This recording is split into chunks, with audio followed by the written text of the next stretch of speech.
The religious leaders in this first century were not as concerned about the fact that the blind could see or that the lame could walk. They were concerned that Jesus was being declared as the way, truth, and life, the only way to the Father, and that people were actually believing it. And when they had called in the apostles, they beat them, because they always seem to do this, right? And charged them not to speak in the name of Jesus, and let them go. Then they left the presence of the council, rejoicing that they were counted worthy to suffer dishonor for the name.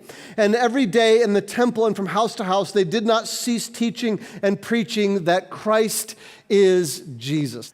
They counted it honor to suffer for the name of Jesus, so they rejoiced in that suffering.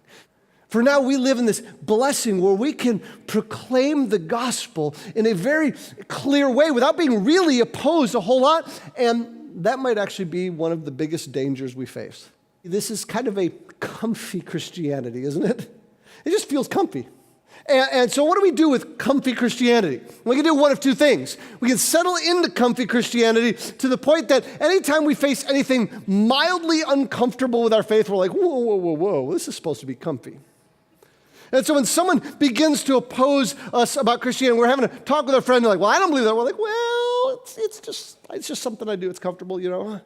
Or we can realize that we have this blessing right now where we have the ability to preach the gospel, to proclaim the name of Jesus in this environment right now, relatively unopposed.